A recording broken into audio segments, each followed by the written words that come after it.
तो हम लोग थर्मोडायनामिक्स पढ़ने के लिए एक और चैप्टर पढ़ने जा रहे हैं जिसका नाम है काइनेटिक थ्योरी ऑफ गैसेस, जो थर्मल फिजिक्स का ही एक और चैप्टर है। तो केटीजी हमने केमिस्ट्री में बहुत पहले पढ़ा हुआ होता है, बट अगर आपने केमिस्ट्री में केटीजी ढंग से नहीं पढ़ा था तो this chapter can help you a lot, because ये सिमिलर है केमिस्ट्री के काइनेटिक थ्योरी ऑफ गैसेस की तरह। तो इसमें आपको फुल अटेंशन देके पढ़ना है और काइनेटिक थ्योरी ऑफ गैसेस को समझना है। तो सबसे पहला है अजम्पशंस ऑफ केटीजी। तो काइनेटिक थ्योरी ऑफ गैसेस में कुछ अजम्पशंस लिए गए हैं, यानी काइनेटिक थ्योरी ऑफ गैसेस के कुछ रूल्स है जो कि हमें पढ़ने होते हैं, जिसमें सबसे पहला रूल है gas particles consist of large number of thin particles called molecules. अब हम जो स्टडी कर रहे हैं, एक कंटेनर लिया है हमने और उस कंटेनर में हमने गैस भर दी है। तो फर्स्ट अजम्पशन जो है केटीजी का वो ये बोलता है कि gas particles consist of large number of thin particles called molecules. मतलब जो पूरा का पूरा गैस है वो छोटे छोटे छोटे छोटे थिन मॉलिक्यूल्स, थिन पार्टिकल्स से बना है, जिसको हम मॉलिक्यूल बोलते हैं। सेकेंड जो है काइनेटिक थ्योरी ऑफ गैस का अजम्पशन, वो बोलता है gas particles are rigid in nature and they are perfectly elastic sphere of very small radius. अब परफेक्टली रिजिड इन नेचर मतलब रिजिड बॉडी वो होती है जिसका हम शेप और साइज चेंज नहीं कर सकते। ये पेन एक रिजिड बॉडी है क्योंकि इस पे फोर्स लगा के मैं इसका शेप और साइज चेंज नहीं कर पा रहा हूँ, वेयर एज ये फोन कवर एक नॉन रिजिड बॉडी है जिसको मैं फोर्स लगा के शेप और साइज चेंज कर सकता हूँ। तो जो गैस मॉलिक्यूल्स होते हैं वो रिजिड बॉडी होते हैं, इसका मतलब हम उनका शेप और साइज चेंज नहीं कर सकते, और वो स्फीयर होते हैं, मतलब वो गोल शेप के होते हैं और वो काफी छोटे रेडियस के होते हैं, बहुत ही छोटे रेडियस के। तो ये हमारा सेकेंड अजम्पशन बोलता है केटीजी का। बाय द वे आपको ये सारे अजम्पशंस अपने नोटबुक में नोट डाउन करने हैं, तो आप पॉज करके नोट डाउन कर सकते हैं। जो थर्ड अजम्पशन है केटीजी का वो ये बोलता है कि all particles of same gas are identical in all respect. इसका मतलब अगर कोई गैस ए मैंने लिया है एक कंटेनर में, लेट्स अज्यूम ये गैस ए है, और अगर दूसरे कंटेनर में भी मैंने गैस ए ही लिया, तो जो मॉलिक्यूल्स उसमें होंगे उनका शेप, साइज, मास सब आइडेंटिकल होगा। इसका मतलब एक एग्जांपल से समझते हैं, अगर मैंने एक कंटेनर में ऑक्सीजन गैस ली है और दूसरे कंटेनर में भी मैंने ऑक्सीजन गैस ली है, तो चाहे कुछ भी हो जाए, चाहे कंटेनर का शेप कितना भी चेंज हो या फिर कुछ भी चेंज हो जाए, अगर दोनों गैसेस ऑक्सीजन है तो उनका शेप, साइज और मास हमेशा सेम रहेगा। ये बात क्लियर है क्या? अब आते हैं फोर्थ पॉइंट पे। The collision between among the atoms and between the atoms and the walls of the container are elastic. इसका मतलब जो कंटेनर में जब हम गैस रखते हैं, ये जो कंटेनर में हमने गैस रखी थी, तो इसमें जो मॉलिक्यूल्स होंगे, छोटे छोटे जो थिन पार्टिकल्स होंगे मॉलिक्यूल्स के, वो वॉल के कंटेनर से जाके टकराएंगे। वो सबसे पहले तो आपस में भी टकराएंगे एक दूसरे मॉलिक्यूल्स से, और वो कंटेनर के वॉल्स से भी जाके टकराएंगे। तो जब ऐसा होता है तो दिस कोलिजन इज इलास्टिक। इसका मतलब ये है कि जब ऐसा कोलिजन होता है तो एनर्जी लॉस जो है वो नहीं होता है, एनर्जी लॉस जीरो होता है। जैसे अब मैंने ये पेन को इस टेबल पे स्ट्राइक किया ऐसे, तो एक बहुत ही जोर से आवाज आई, है ना? तो जब मैंने इस पेन को स्ट्राइक किया तो आवाज आई। इसका मतलब क्या हुआ, कुछ एनर्जी जो इस पेन की स्ट्राइक हुई इस बुक पे, वो साउंड एनर्जी में कन्वर्ट हो गई और वो लॉस हो गई सराउंडिंग में। लेकिन जब ये गैसेस का कोलिजन होता है एक दूसरे से, या फिर गैसेस का कोलिजन होता है वॉल्स से कंटेनर के, तो जो कोलिजन है वो इलास्टिक होगा। इसका मतलब उनके बीच में कोई भी एनर्जी लॉस नहीं होगा, in the form of heat या in the form of sound energy loss नहीं होगा। जो फिफ्थ एग्जाम्पल है, pressure is constant in all directions. मतलब कि जब ये मॉलिक्यूल ऊपर की तरफ हिट होंगे या फिर साइड की तरफ हिट होंगे या नीचे की तरफ हिट होंगे, तो सब जगह जब वो एक दूसरे से टकराएंगे या फिर वॉल्स से टकराएंगे, तो वो सेम प्रेशर एक्सर्ट करेंगे हर डायरेक्शन में। ऐसा नहीं होगा कि जब वो ऊपर टकरा रहे हैं तो ज्यादा प्रेशर लगेगा, नीचे टकरा रहे हैं तो कम प्रेशर लगेगा। वो जिस भी डायरेक्शन में टकरा रहे हैं सब जगह पे प्रेशर कॉन्स्टेंटली लगने वाला है। जब भी कोई चीज वॉल से टकराएगी तो वो उस पर प्रेशर एक्सर्ट करेगी ना, तो जिधर भी वो लगे जिधर भी वो हिट करेगी वहां पे उनका प्रेशर जो है वो हर जगह कांस्टेंट होगा। जो सिक्स्थ अजम्पशन है काइनेटिक थ्योरी ऑफ गैस का, वो ये बोलता है कि number of moles per unit volume is always constant. इसका मतलब अगर मैंने एक कंटेनर लिया और इस कंटेनर में गैस भर दी, इस कंटेनर में पूरी जगह गैस मैंने भर दी है, तो अगर मैं इस कंटेनर का एक छोटा सा पार्ट लूं, लेट्स अज्यूम कि मैंने ये वाला पार्ट कंसिडर किया, मैंने इतना वॉल्यूम कंसिडर किया, तो इसमें 2 मॉलिक्यूल्स आए। तो अगर मैं इस सेम गैस का, लेट सपोज ये गैस ऑक्सीजन है, तो अगर मैं इसी सेम गैस का थोड़ी देर बाद उतना ही यूनिट वॉल्यूम फिर से निकालूंगा, तो उसमें फिर से 2 मॉलिक्यूल्स ही आएंगे। इसका मतलब number of moles per unit volume is always constant. मतलब अगर मैंने समझो इसका 2 सेंटीमीटर का पार्ट निकाल लिया, तो पहले 2 आए, अगर मैंने 10 मिनट बाद इस गैस का फिर से इतने पार्ट का वॉल्यूम निकाला 2 सेंटीमीटर का, तो फिर से उसमें 2 मॉलिक्यूल्स ही आएंगे, which explains the fact that number of moles per unit volume is always constant। जब भी हम निकालेंगे तो अगर 2 सेंटीमीटर का निकाल रहे हैं तो 2 मॉलिक्यूल्स ही उसमें से बाहर आएंगे।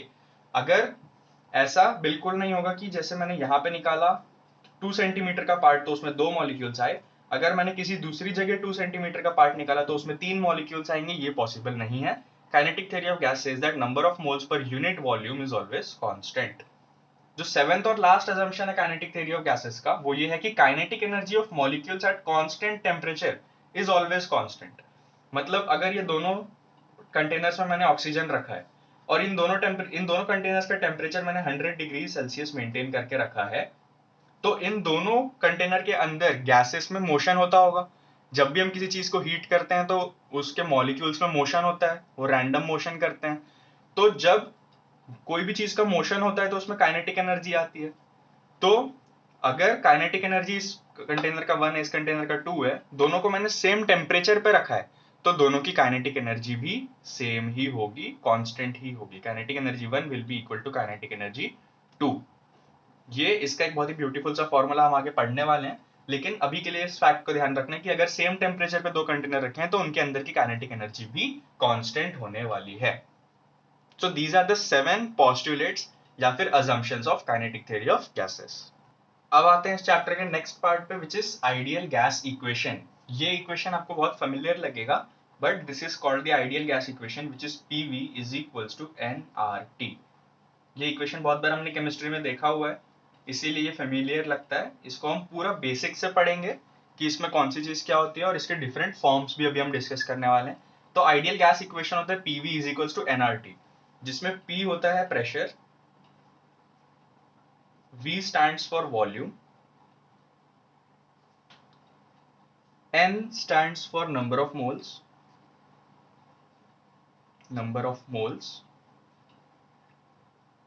R stands for universal gas constant,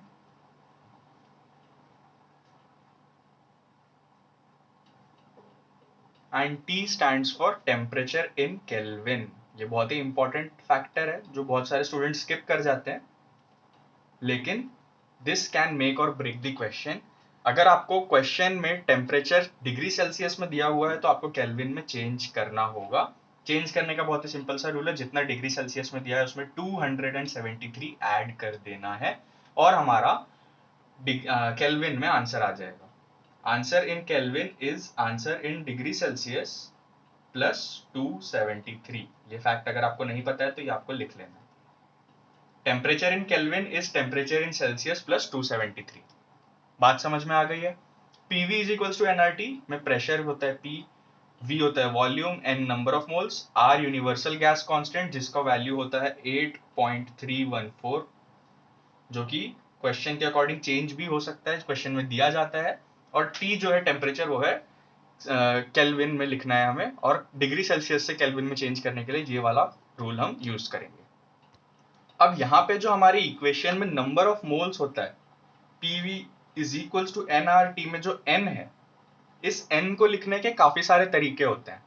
जैसे नंबर ऑफ मोल्स का एक फॉर्मूला क्या होता है, given mass upon molecular mass या फिर molar mass. Given mass upon molar मास, इसको हम लिखते हैं small m divided by mw यानी मॉलिक्यूलर वेट। तो ये एक फॉर्मूला होता है नंबर ऑफ मोल्स का। दूसरा नंबर ऑफ मोल्स का फॉर्मूला होता है number of molecules divided by Avogadro's number, Avogadro's number, Avogadro's number क्या होता है? 6.023 इंटू 10⁻23, ये होता है एवोगैड्रोस नंबर। तो इसको लिखने का तरीका होता है, number of molecules is capital N और एवोगैड्रोस नंबर होता है Na। तो नंबर ऑफ मोल्स को लिखने का ये भी एक तरीका हो गया। तो अब जो है ये हमारा आइडियल गैस इक्वेशन, अगर हम इसमें n की जगह ये फॉर्मूले रखें तो हमारे different forms of ideal gas equations आने लगेंगे, जो हम अभी पढ़ने वाले हैं। तो अब पढ़ते हैं different forms of ideal gas equation. हमारा आइडियल गैस इक्वेशन है PV is equals to nRT, लेकिन अभी अभी हमने देखा कि हम n को काफी सारे तरीके से लिख सकते हैं। तो PV is equals to n की जगह हम ये लिख सकते हैं given mass upon molar mass, जिसको मॉलिक्यूलर वेट भी बोलते हैं, RT। तो एक ये हमारा फॉर्म बन गया, एक डिफरेंट फॉर्म। अगर मैं इस MW को यहां ले जाऊं और V को नीचे ले आऊं तो ये कुछ ऐसा दिखेगा, P molecular weight is equals to mass upon volume RT, कुछ इस तरीके का दिखेगा अगर मैं इस MW को यहां ले गया और V को नीचे लेके आ गया तो। और मास बाय वॉल्यूम जो होता है वो हमें पता है डेंसिटी होता है। डेंसिटी का फॉर्मूला होता है, सॉरी इसको रो लिखते हैं, सिग्मा नहीं, इसको रो लिखते हैं डेंसिटी को। Density is mass upon volume, ये हमें पता है डेंसिटी मास बाय वॉल्यूम होता है ना। तो अब इसको हम कुछ इस तरीके से भी लिख सकते हैं, P MW is equals to this will be density RT। तो this is first, this is second और ये थर्ड, हम इन तीन तरीके से आइडियल गैस इक्वेशन को चेंज करके लिख सकते हैं। समझ में आ रहा है? अब एक और चीज हमने पढ़ी थी कि PV is equals to nRT होता है। तो PV, और हम नंबर ऑफ मोल्स को लिख सकते हैं number of molecules divided by Avogadro number, हमने पिछले वाले पेज पे देखा, और R इंटू T। तो हम ऐसा लिख सकते हैं इसको। तो ये एक और फॉर्म हो गया हमारे आइडियल गैस इक्वेशन का। This will be called number fourth.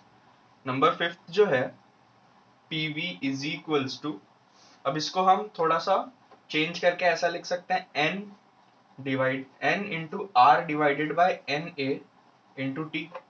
मैंने बस ये N जो है ये N को बाहर निकाला और ये जो Na है वो R के नीचे लिखा, और इस तरीके से ये एक फॉर्म बन गया। अब R बाय Na जो होता है, मतलब universal gas constant divided by Avogadro number जो होता है, उसको हम बोलते हैं बोल्ट्जमैन कांस्टेंट, जो होता है Kb। तो इस तरीके से हम ये फॉर्मूला भी बना सकते हैं आइडियल गैस इक्वेशन को चेंज करके। तो हमारे पास कुल टोटल 5 डिफरेंट फॉर्म्स आ गए आइडियल गैस इक्वेशन को लिखने के। बस हम नंबर ऑफ मोल्स के अलग अलग जो फॉर्मूले हैं उनको पुट कर करके हमने ये फॉर्मूले बना लिए हैं। तो आई होप आपने इसको नोट डाउन कर लिया होगा। Now let's move on to the further part. ये वाला पार्ट मैं एक और बार समझा देता हूँ। हमने क्या किया, n की जगह हमने number of molecules divided by number Avogadro number वाला फॉर्मूला रखा, जो हमने यहाँ पे अभी अभी देखा था। इस वाले पार्ट में हमने देखा था कि नंबर ऑफ मोल्स के डिफरेंट फॉर्मूले क्या क्या होते हैं। एक तो ये होता है और एक ये होता है। तो हमने बस अभी आइडियल गैस इक्वेशन में different types of number of moles के फॉर्मूले रखे हैं। तो हमारे पास में कुछ इस टाइप की इक्वेशन बन के आई। अब यहाँ पे मैंने क्या किया, n बाई Na लिखा, और फिर मैंने ये जो R है और Na है इनको मैंने साथ में लिखा। और जब R डिवाइडेड बाय Na होता है that is called as the Boltzmann constant, और उसको हम Kb से डिनोट करते हैं। तो आई होप आप क्लियर हो चुका है आपको different forms of ideal gas equation. अब हम बात कर लेते हैं कुछ सिंपल फॉर्मूले की। तो सबसे पहले हमारे पास फॉर्मूला आता है प्रेशर निकालने का। प्रेशर निकालने का जो फॉर्मूला होता है it is 1/3 rho into CRMS का स्क्वायर। तो ये प्रेशर का फॉर्मूला होता है। मैं एक्सप्लेन करूंगा क्या होता है, आपको पहले लिख लेना है। मैं इसको एक्सप्लेन करूंगा कि ये फॉर्मूले का मीनिंग क्या होता है। तो जो किसी भी गैस का प्रेशर होता है वो होता है 1/3 उस गैस की डेंसिटी यानी रो, और उस गैस की रूट मीन स्क्वायर वाली वेलोसिटी। तो रूट मीन स्क्वायर स्पीड क्या होता है ये भी मैं आपको एक्सप्लेन कर देता हूँ। ये काफी सिंपल सा कॉन्सेप्ट है। रूट मीन स्क्वायर स्पीड कुछ भी नहीं होता है। रूट मीन स्क्वायर स्पीड मतलब, अब जैसे हमने यहाँ पे 4 वैल्यूज ले ली, 2, 4, 7, 6, समझिए हमने 4 वैल्यू ले ली। अगर हमको किसी ने बोला कि इसका रूट मीन स्क्वायर निकालो, तो रूट मीन स्क्वायर में क्या करते हैं, हम इसका स्क्वायर कर देंगे, 2 square plus 4 square plus 7 square plus 6 square, और डिवाइड कर देंगे, कितने ऑब्जर्वेशन है, 1, 2, 3, 4, इनसे डिवाइड कर देंगे और इसको पूरा रूट कर देंगे, तो ये हमारा CRMS हो जाता है। समझ में आया रूट मीन स्क्वायर वेलोसिटी क्या होती है? तो ये हमारा सबसे पहला फॉर्मूला है प्रेशर का, जो आपको लिख लेना है, 1/3 रो मतलब density into RMS speed of that gas का स्क्वायर। समझ में आ गया? अब काइनेटिक एनर्जी ऑफ गैस के कुछ फॉर्मूले देख लेते हैं। तो सबसे पहला काइनेटिक एनर्जी का फॉर्मूला होता है 3/2 PV। ये सबसे पहला काइनेटिक एनर्जी का फॉर्मूला होता है। किसी भी गैस की काइनेटिक एनर्जी अगर आपको निकालनी है, it is 3/2 into pressure into volume. तो ये सबसे पहला फॉर्मूला हुआ काइनेटिक एनर्जी का। अब दूसरा काइनेटिक एनर्जी का फॉर्मूला आप खुद से फॉर्म कर सकते हैं। 3/2 PV क्या होता है? NRT होता है। हमने पहले ही पढ़ा है कि PV क्या होता है, PV is equals to NRT।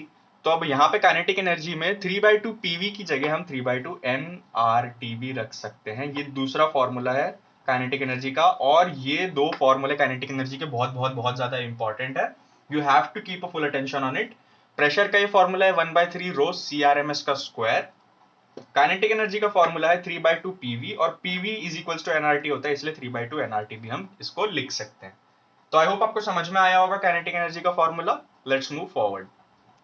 अब ये जो फॉर्मूले में जो चीजें हैं मैं एक्सप्लेन कर देता हूँ। 3/2, N मतलब नंबर ऑफ मोल्स, R मतलब यूनिवर्सल गैस कांस्टेंट, और T मतलब टेम्परेचर इन केल्विन, जैसा हमने पहले पढ़ा था। अब ये N मोल्स के लिए, अगर मैंने क्वेश्चन में बोला कि number of moles is equals to 1 है, तो आपका फॉर्मूला क्या बन के आएगा, Ke is equals to 3/2 RT, क्योंकि N 1 हो जाएगा। इसी तरीके से आपको N जो भी दिया हो, आपको सीधा फॉर्मूले में पुट करना, और काइनेटिक एनर्जी का आपके पास फॉर्मूला निकल कर आ जाएगा। अब हम आगे पढ़ने वाले हैं velocities of gas molecules. Velocities of gas molecules, ये वाला कॉन्सेप्ट अभी हमें करना है। वेलोसिटी ऑफ गैस मॉलिक्यूल क्या होता है कि आपने एक कंटेनर में गैस रखी हुई है, और वो गैस अंदर एक सर्टेन स्पीड से मूव कर रही है। गैस के जो मॉलिक्यूल्स है वो सर्टेन स्पीड से मूव कर रहे हैं। तो वेलोसिटी हम कैसे फाइंड आउट करेंगे? तो हमारे पास में 3 टाइप की वेलोसिटीज होती है। सबसे पहली वेलोसिटी होती है VP, जिसको बोलते हैं most probable velocity. Most probable velocity, ये सबसे पहला टाइप है।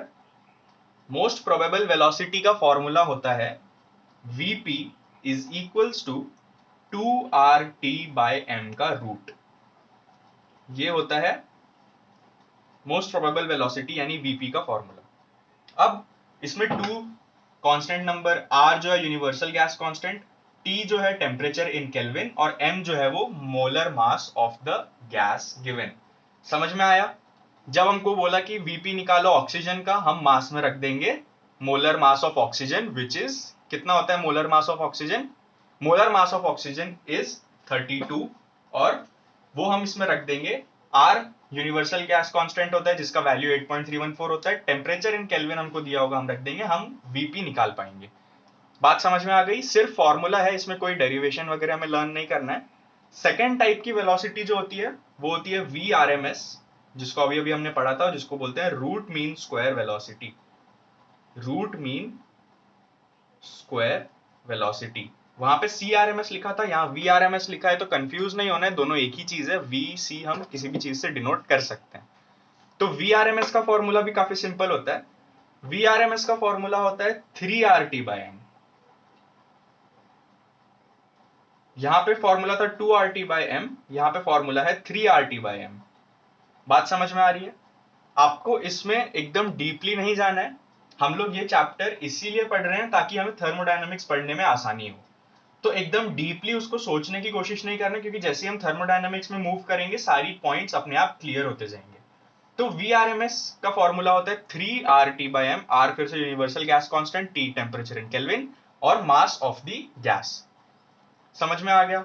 जो थर्ड टाइप की वेलोसिटी हमें पढ़नी होती है, थर्ड टाइप की वेलोसिटी होती है एवरेज स्पीड, VAP, जिसको हम बोलते हैं एवरेज स्पीड। ठीक है, अब एवरेज स्पीड का फॉर्मूला क्या होता है? VAP नहीं, AV लिखते हैं इसको। VAV यानी V एवरेज होता है 8RT divided by pi m, ये होगा अंडर रूट में। ये होता है वेलोसिटी एवरेज। ठीक है, इसमें R universal gas constant, T temperature, M मास, यहाँ पे एक पाई ऐड हो जाता है। पाई एक कांस्टेंट होता है 3.14, हमको पाई की वैल्यू सभी को पता है। तो अब एक बहुत ही कॉमन टाइप का क्वेश्चन पूछा जाता है कि अगर सेम गैस एक कंटेनर में रखी गई है तो कौन सी वेलोसिटी सबसे ज्यादा होगी और कौन सी वेलोसिटी सबसे कम होगी। ये बहुत ही इंटरेस्टिंग क्वेश्चन एक पूछता है, हर एग्जाम पूछता है, और इसका एक बहुत ही सिंपल सा आंसर है। जब हम सेम गैस रखेंगे कंटेनर में तो तीनों गैस का मास सेम होगा। ये बात क्लियर है?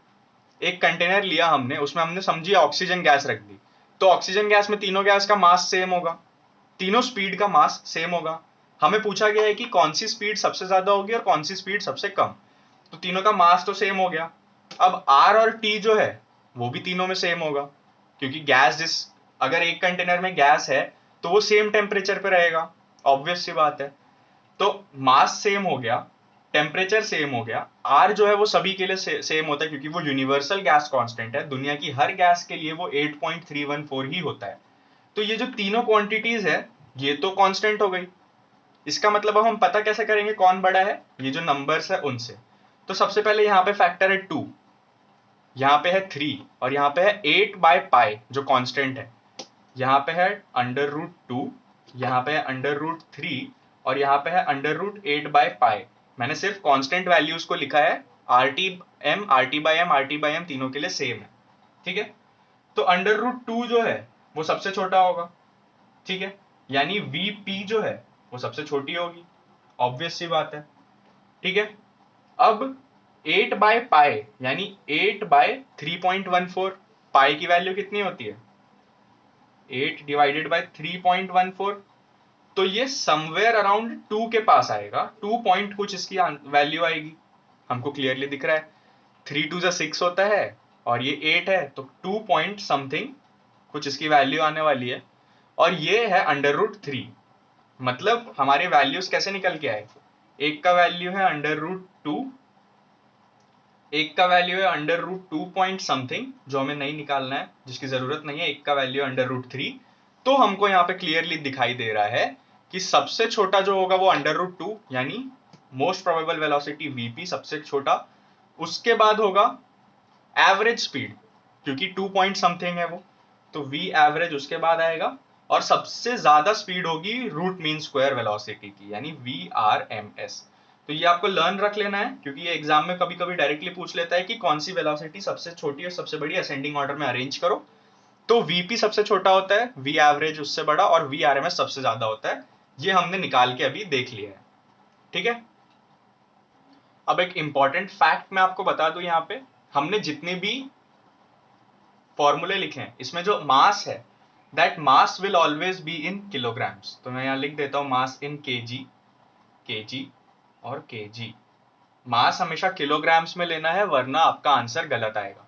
कैसे किलोग्राम्स में लेना है, नेक्स्ट क्वेश्चन में आपको क्लियर हो जाएगा। तो यहाँ पे हम लोग सबसे पहला क्वेश्चन ट्राई करते हैं, और ये क्वेश्चन सारे PYQs हम लेने जा रहे हैं। तो सबसे पहला क्वेश्चन हम ट्राई करते हैं, VRMS of helium at 500 kelvin, यानी रूट मीन स्क्वायर वेलोसिटी निकालनी है हीलियम की 500 केल्विन पे। तो VRMS का फॉर्मूला क्या होता है? VRMS का फॉर्मूला होता है 3RT/M, 3RT/M होता है। तो 3R होता है 8.314, टेम्परेचर हमको दिया है 500, डिवाइडेड बाय हीलियम का मास कितना होता है? हीलियम का मास होता है 4 ग्राम्स। हीलियम का मास होता है 4 ग्राम्स, लेकिन हमको मास लिखना है केजी में, जैसा मैंने एक्सप्लेन किया पहले। तो 4 ग्राम्स की जगह हम लिखेंगे 4 इंटू 10 की पावर -3। तो 10 की पावर -3 लिखते ही किलोग्राम्स हो गया। तो नीचे हम मास में 4 की जगह लिखेंगे 4 इंटू 10 की पावर -3।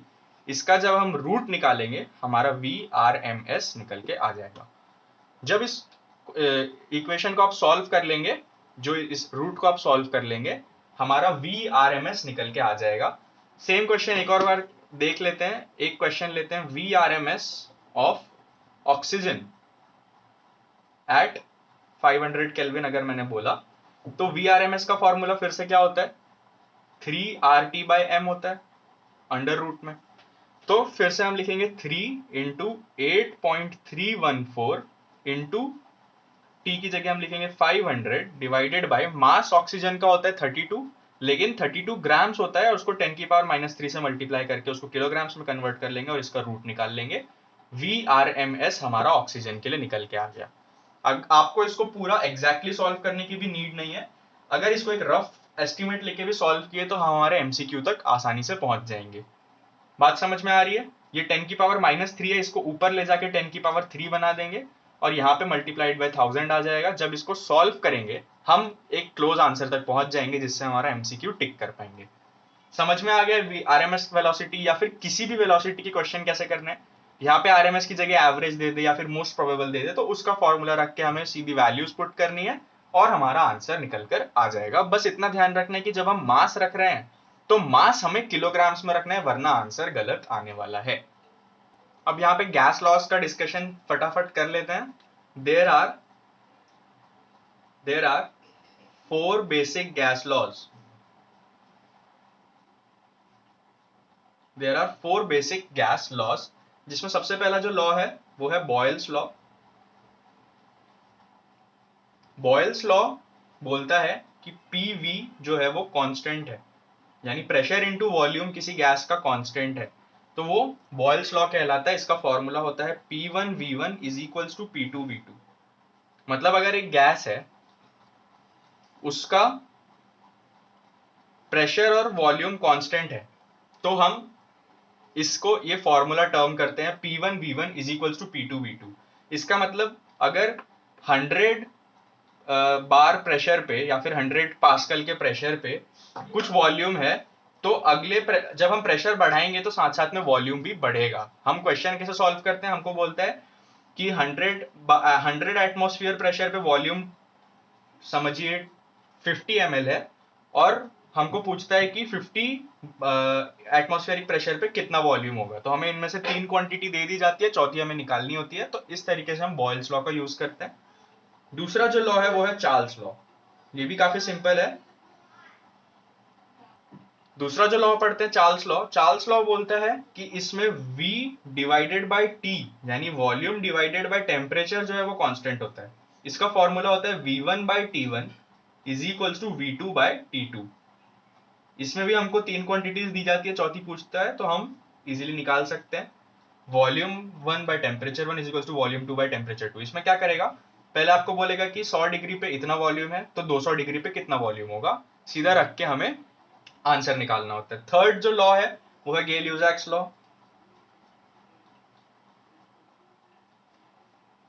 गेल-यूजैक्स लॉ हमें बोलता है कि प्रेशर बाय टेम्परेचर जो है वो भी कांस्टेंट होता है। अगर प्रेशर बाय टेम्परेचर कांस्टेंट है तो इससे फॉर्मूला बनता है P1/T1 is equals to P2/T2। इसमें भी 3 क्वांटिटीज दी जाती है, चौथी हमसे पूछता है, हम इजीली फाइंड आउट कर सकते हैं। चौथा जो लॉ है एवोगैड्रोस लॉ, जो उतना इंपॉर्टेंट नहीं है फिर भी हम पढ़ते हैं। एवोगैड्रोस लॉ हमें बोलता है कि वॉल्यूम जो है वो नंबर ऑफ मोल्स के प्रोपोर्शनल होता है। मतलब जैसे जैसे नंबर ऑफ मोल्स बढ़ेंगे गैस के, वैसे वैसे गैस का वॉल्यूम भी बढ़ेगा। तो now let's talk about a topic which is degree of freedom. तो अब डिग्री ऑफ फ्रीडम होता क्या है, हमारे पास 3 टाइप के गैसेस होते हैं। सबसे पहला हमारा होता है mono atomic gas. Mono atomic, तो मोनो एटॉमिक जो गैस होता है उसका मतलब होता है कि उस गैस में सिर्फ एक एटम है।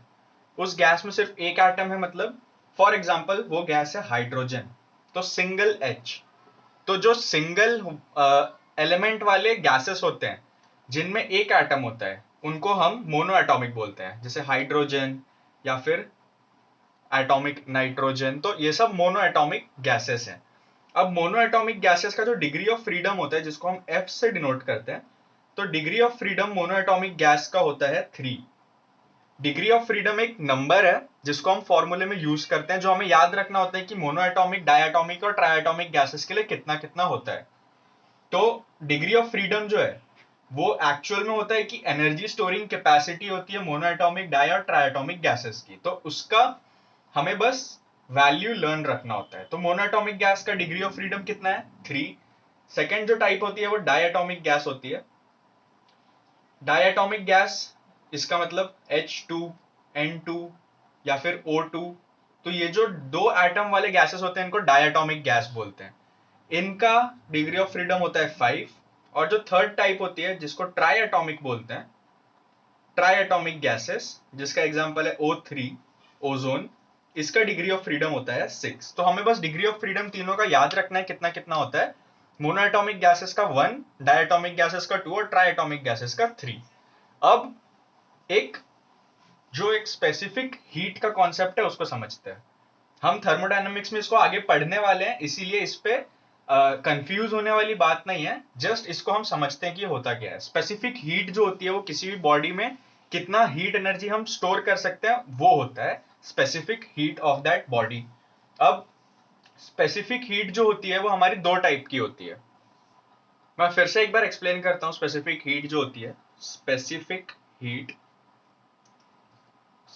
हीट को हम डिनोट करते हैं C से।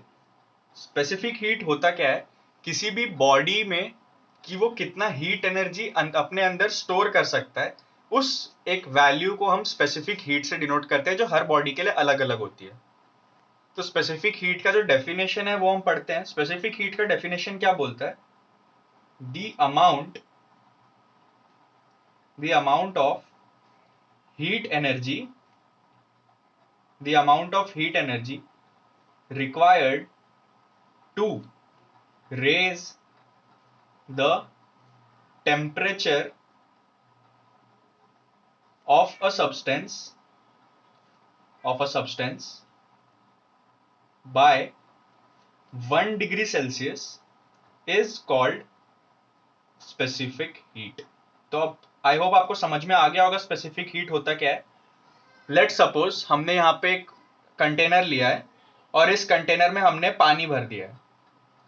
तो अगर इस पानी को मुझे नीचे से हीट करना है और मुझे इस पानी का टेम्परेचर 1 डिग्री बढ़ाना है, तो इसका मुझे पता करना है कि इस पानी का स्पेसिफिक हीट कितना है।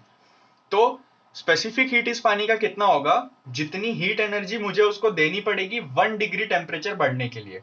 लेट सपोज अभी ये पानी 14.5 डिग्री सेल्सियस पे है, तो मैं इसको हीट करना शुरू करूंगा और जब तक ये 15.5 डिग्री सेल्सियस पे नहीं आ जाता तब तक मैं गिनूंगा कि मैंने कितनी हीट सप्लाई की। और जैसे ये 15.5 पे आएगा, ये 1 डिग्री हीट रेज हो जाएगी, 1 डिग्री सेल्सियस इसका टेम्परेचर बढ़ जाएगा और मैं फिर देख लूंगा कि मैंने कितना हीट सप्लाई किया है और मुझे पता चल जाएगा कि पानी का स्पेसिफिक हीट कितना है। आई होप आपको स्पेसिफिक हीट का कॉन्सेप्ट समझ में आया। The amount of heat energy required to raise the temperature of a substance by 1 degree Celsius is called specific heat. ठीक है। अब स्पेसिफिक हीट दो टाइप के होते हैं, specific heat at constant pressure और specific heat at constant temperature. Let me explain what do I mean by this. Constant volume, sorry, दो type के होते हैं, एक कांस्टेंट प्रेशर और एक कांस्टेंट वॉल्यूम। अब ये जो पानी मैंने यहाँ पे गर्म किया, ये एक कांस्टेंट प्रेशर पे था और कांस्टेंट वॉल्यूम पे था, है ना। लेकिन कई बार हम जब हीट करते हैं किसी सब्सटेंस को, तो हम प्रेशर चेंज करते रहते हैं या फिर वॉल्यूम चेंज करते रहते हैं। तो हमारे पास जब कांस्टेंट प्रेशर और कांस्टेंट वॉल्यूम है, उसके लिए दो फॉर्मूले हैं। हम यहां पे लिखते हैं स्पेसिफिक हीट एट, मैं नीचे लिखता हूं, specific heat at constant pressure. Specific heat at constant pressure होता है Cp। Specific heat at constant pressure होता है Cp। Specific heat at constant volume, specific heat at constant volume होता है Cv। अब Cp और Cv जो होता है, इन दोनों को जब हम सब्ट्रैक्ट करते हैं, Cp माइनस Cv जब हम करते हैं, तो this is equals to R, which is a constant, जिसको हम बोलते हैं मेयर्स रिलेशन। अभी कंफ्यूज नहीं होना, ये सब हम थर्मोडायनामिक्स में ग्रेटर डिटेल में पढ़ने वाले हैं, ये हम बेसिक्स कवर कर रहे हैं। तो मेयर्स रिलेशन इसको बोलते हैं। अब मेयर्स रिलेशन को मैंने बता दिया मेयर्स रिलेशन क्या होता है। अब सीपी का जो फॉर्मूला होता है, सीपी का फॉर्मूला होता है यानी specific heat at constant pressure का फॉर्मूला होता है R into F divided by 2 plus 1, और सीवी का जो फॉर्मूला होता है वो होता है एफ इंटू आर बाई 2, जिसका यहाँ पे जो एफ है वो है, एफ क्या है यहाँ पे, डिग्री ऑफ फ्रीडम, जो अभी अभी हमने पढ़ा मोनोएटॉमिक गैस, डायटॉमिक गैस और ट्राइएटॉमिक गैस के लिए। हमको बस आइडेंटिफाई करना है कि जो क्वेश्चन में हमें गैस दिया है वो कौन सा है। तो जब हम करेंगे तो हमें समझ में आएगा, और डिग्री ऑफ फ्रीडम हमको उसके अकॉर्डिंगली फॉर्मूले में रखना है। तो इस पे अभी ये दो जो फॉर्मूले हैं ये बस आपकी नोटबुक में होनी चाहिए। इस पे जो ग्रेटर डिस्कशन है थर्मोडायनामिक्स चैप्टर में आने वाला है, तो let's wait for that. I hope degree of freedom का कॉन्सेप्ट आपको क्लियरली समझ में आ गया है। जब हम आगे स्पेसिफिक हीट के क्वेश्चंस करेंगे, तो अगर हमें क्वेश्चन में कोई मोनोएटॉमिक गैस दिया है तो हम यहाँ पे F की जगह पे 3 रखेंगे, क्योंकि मोनोएटॉमिक गैसेस के लिए डिग्री ऑफ फ्रीडम 3 होता है। अगर हमें क्वेश्चन में डायएटॉमिक गैस दिया है तो हम 5 रखेंगे, और ट्राइएटॉमिक गैस दिया है तो हम 6 रखेंगे। तो इस तरीके से हमको डिग्री ऑफ फ्रीडम के आंसर्स जो डिग्री ऑफ फ्रीडम की वैल्यू है वो याद कर लेनी है, ताकि हम डायरेक्टली उसको फॉर्मूले में पुट करके सॉल्व कर पाए। There is a thing called as adiabatic constant. अब adiabatic constant जो होता है उसको हम जनरली गामा से डिनोट करते हैं। अब adiabatic constant होता क्या है? It is a very simple thing. It is a ratio between specific heat at constant pressure and specific heat at constant volume. तो इसको मैं लिख के बताता हूँ। गामा जो होता है it is Cp by Cv। हमने जो पहले फॉर्मूला लिखा जस्ट वो पुट कर देना है, R into F by 2 plus 1 divided by F R by 2। ये फॉर्मूला हमने पहले लिखा Cp और Cv का। तो अब जस्ट इसको हम सॉल्व कर लेंगे तो R से R कैंसिल आउट हो जाएगा, F से F कैंसिल आउट हो जाएगा। नहीं, एक्चुअली जो F है वो कैंसिल आउट नहीं होता है, तो इसको मैं फिर से लिख देता हूँ, R times F by 2, R times F by 2 plus 1 divided by F R by 2। तो इसको जब हम सॉल्व करेंगे तो ये R से R तो कैंसिल हो जाएगा, बट ये बनेगा F प्लस 2 डिवाइडेड बाय 2 और whole divided by F by 2। तो कुछ इस तरीके का रिलेशन बनेगा, और जब इसको हम सॉल्व करेंगे तो ये बन के आएगा 1 प्लस 2 बाय F। आप सॉल्व करके देख सकते हैं इसको। So this will become R gamma. तो गामा यानी एडियाबैटिक कांस्टेंट क्या होता है, 1 plus 2 by F। It is nothing but a ratio between specific heat at constant pressure and specific heat at constant volume। तो Cp by Cv का जो ratio है उससे हमको एडियाबैटिक कांस्टेंट मिलता है। सो आई होप एडियाबैटिक कांस्टेंट का concept अब क्लियर है। ये सब चीजें जो छोटी छोटी है ये हमको माइंड में रखनी है, because all these things we will be going to using in the chapter thermodynamics. इसीलिए हम ये सारी चीजें पढ़ रहे हैं। थर्मोडायनामिक्स में हर चीज को एक ग्रेटर डिटेल में हम समझने वाले हैं।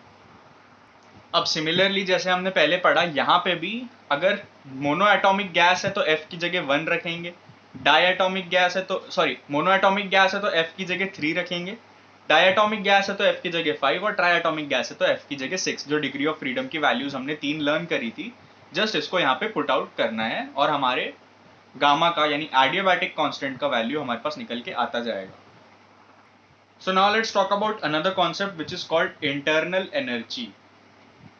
इंटरनल एनर्जी, किसी भी गैस की जो इंटरनल एनर्जी है उसका फॉर्मूला क्या होता है। इंटरनल एनर्जी को हम डिनोट करते हैं U से, और इंटरनल एनर्जी का फॉर्मूला होता है U is equals to F by 2 nRT।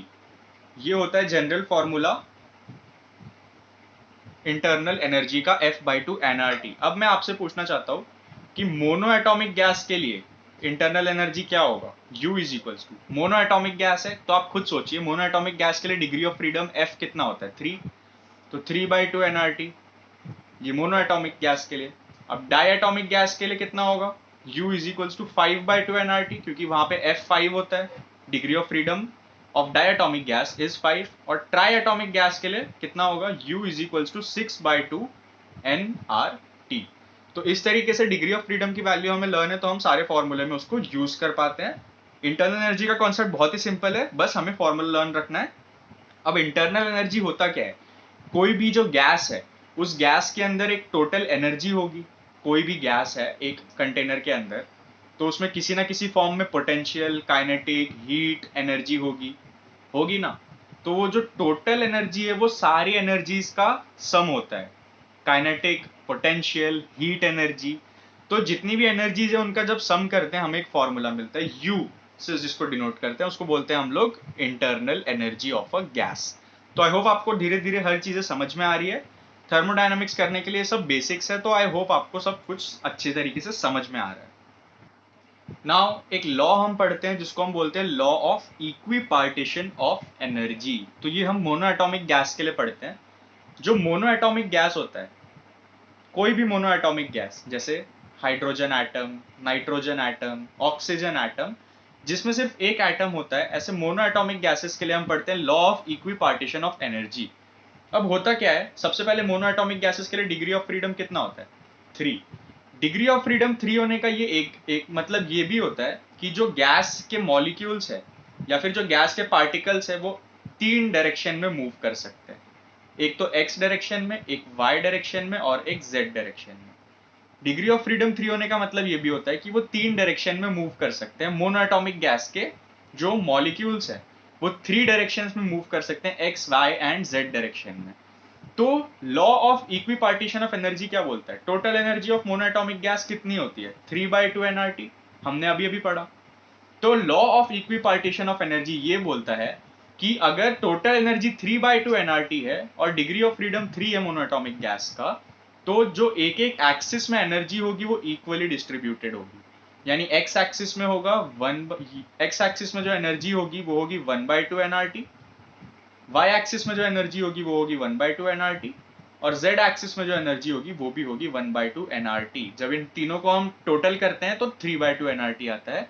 तो law of equipartition of energy ये बोलता है कि जो तीनों एक्सिस है जिसमें गैस मॉलिक्यूल्स, ये एक बंद डब्बा है, बंद कंटेनर है, इसमें जो गैस मॉलिक्यूल है अगर वो मोनो एटॉमिक है तो वो 3 डायरेक्शन में मूव कर सकता है, x, y और z एक्सिस पे मूव कर सकता है। तो लॉ ऑफ इक्विपार्टीशन हमको ये बताता है कि जो तीनों एक्सिस पे जब वो मूव करेगा तो वो इक्वल एनर्जी से करेगा। x पे 1/2 nRT, y पे 1/2 nRT और z पे 1/2 nRT, और जब हम टोटल करते हैं तो वो 3/2 nRT आता है। बहुत ही थियोरेटिकल कंसेप्ट है, बहुत ही बेसिक कॉन्सेप्ट है law of equipartition of energy. हमें समझ गया है कि लॉ ऑफ इक्विपार्टीशन क्या होता है। वॉट आई वुड एडवाइस कि मैं जितने भी फॉर्मूले बता रहा हूँ यहाँ पे, जितने भी हमने शुरू से लेकर अभी तक फॉर्मूले यहाँ पे पढ़े हैं, उन सबका एक आपको सेपरेट लिस्ट बना के रखना है, ताकि जब आप क्वेश्चन सॉल्व करें तो आप डायरेक्टली उन लिस्ट्स को रेफर कर सकें, जिसकी वजह से आपको काफी प्रॉब्लम सॉल्व करने में ईजी होगा। तो फॉर्मूला लिस्ट, एक फॉर्मूला बुकलेट आपको हर चैप्टर के लिए बनाना है, और वो करने से आपकी जो प्रोबेबिलिटी है कि आप क्वेश्चन जल्दी सॉल्व कर पाएंगे या फिर आप एक कॉन्सेप्ट को अच्छे से पकड़ पाएंगे वो काफी बढ़ जाती है। अब नीट के हिसाब से एक बहुत ही इंपॉर्टेंट टॉपिक हम लोग कवर करने जा रहे हैं जिसको बोलते हैं गैस मिक्सचर। गैस मिक्सचर ये समझना काफी इजी है, एक सिंपल सा फॉर्मूला है, बट कॉन्सेप्ट अगर क्लियर है तो काफी इजीली हम सॉल्व कर पाएंगे। तो गैस मिक्सचर समझने के लिए एक हमने बॉक्स लिया हुआ है, इसमें बीच में एक पार्टीशन है, एक बीच से ये डब्बा ब्लॉक है, ये दो पार्ट्स में डिवाइडेड है। जो लेफ्ट हैंड साइड है वहां पे एक गैस रखी हुई है जिसका नंबर ऑफ मोल्स N1 है और उसका मॉलिक्यूलर वेट M1 है। ठीक है, नंबर ऑफ मोल्स N1 और मॉलिक्यूलर वेट M1। ठीक है, अब राइट साइड में भी एक गैस रखी है जिसका नंबर ऑफ मोल्स M2 है और उसका जो वेट है वो M2 है। ठीक है, फिर से बताता हूं, एक कंटेनर लिया है जिसमें बीच में से पार्टीशन है, लेफ्ट हैंड साइड में नंबर ऑफ मोल्स N1 और M1 वाली एक गैस है, मास M1 वाली, राइट साइड में नंबर ऑफ मोल्स N2 और मास M2 वाली एक दूसरी गैस है। तो अगर हमने ये जो पार्टीशन है इसको बीच में से खोल दिया, अगर हमने इस पार्टीशन को बीच में से खोल दिया तो दोनों गैसेस जब मिक्स हो जाएंगी, दोनों गैसेस का मिक्सचर बन जाएगा, तो उस पूरे मिक्सचर का मॉलिक्यूलर वेट कितना होगा, उस मिक्सचर का मॉलिक्यूलर वेट कितना होगा ये पता करने के लिए एक गैस मिक्सचर का फॉर्मूला हमारे पास में है जिसको हम बोलते हैं M mix, molecular weight of mixture. उसका फॉर्मूला होता है N1M1 plus N2M2 divided by N1 plus N2। समझ में आया? इसको कैपिटल M लिख देते हैं, मॉलिक्यूलर वेट का सिंबल कैपिटल M होता है। तो ये फॉर्मूला हमें ध्यान रखना है।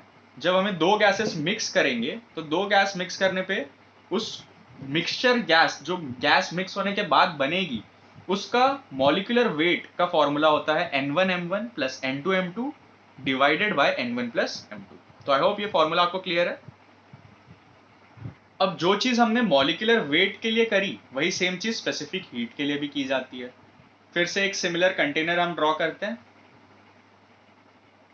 यहां पे पार्टीशन है, यहाँ पे N1 मोल्स है, यहाँ पे N2 मोल्स वाली एक गैस है। Let's name them gas A and gas B। तो N1 मोल्स और N2 मोल्स है, और इस गैस का specific heat at constant volume CV1 है, और इस गैस का specific heat at constant volume CV2 है। ठीक है, N1 CV1 और N2 CV2। तो अब हमसे पूछा जा सकता है कि CV यानी specific heat at constant volume of the total mixture कितना होगा। तो CV मिक्स जो होगा वो सिमिलरली ऊपर वाले फॉर्मूले जैसा N1 CV1 plus N2 CV2 divided by N1 plus M2, sorry N1 plus N2। तो आई होप आपको अब क्लियर है, ये है स्पेसिफिक हीट का फॉर्मूला। अब specific heat at constant volume हमने देख लिया। एक और तरीका स्पेसिफिक हीट होता था, मैंने आपको बताया था, specific heat at constant pressure. तो अब देखते हैं specific heat at constant pressure का क्या फॉर्मूला बनता है। That will also be very similar.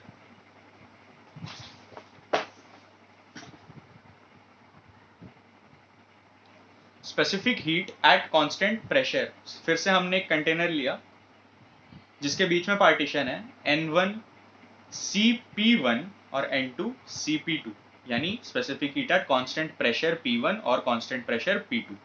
तो इसका जो मिक्स्ड फॉर्मूला बनेगा Cp ऑफ मिक्सचर, तो Cp ऑफ मिक्सचर का जो फॉर्मूला बनेगा वो होगा N1 CP1 plus N2 CP2 divided by N1 plus M2। तो कोई मुश्किल बात नहीं है, जैसा मॉलिक्यूलर वेट का फॉर्मूला था, similarly specific heat at constant volume, specific heat at constant pressure का भी सेम फॉर्मूला है। बस हमें ध्यान रखना है कि N1 प्लस N2 नीचे डिवाइड तीनों फॉर्मूले में, जो चेंज हो रहा है वो बस ये क्वांटिटी है। तो आई होप आपको तीनों फॉर्मूले समझ में आ गए हैं।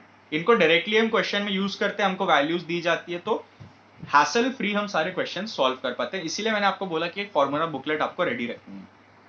थर्मोडायनामिक्स चैप्टर पे जितने भी क्वेश्चंस है वो सब एक वीडियो में आने वाले हैं, सो डोंट वरी। आपको जितनी भी थ्योरी मैं बता रहा हूँ, जितने भी चैप्टर्स की, उनको बिल्कुल कॉन्क्रीट करना है, एनसीईआरटी से थ्योरी रीड करना है, जो भी पॉइंट नहीं समझ रहे उसको अंडरलाइन करके आप डाउट्स में मुझे पूछ सकते हैं। तो जितनी भी चीजें थ्योरी में हमने पढ़ी है उनको हमें ध्यान रखना है। As a side formula booklet आपको तैयार करनी है, ताकि जब हम क्वेश्चंस करें तो ये काफी ईजी हो जाए आपके लिए। अब हम जो नेक्स्ट टॉपिक चालू करने वाले, that is thermodynamics. I hope आपने थर्मल प्रॉपर्टीज और काइनेटिक थ्योरी अच्छे से कर लिया है। बस आपको थ्योरी ध्यान में होनी चाहिए, बाकी आपको कोई भी रिक्वायरमेंट नहीं है थर्मोडायनामिक्स पढ़ने के लिए।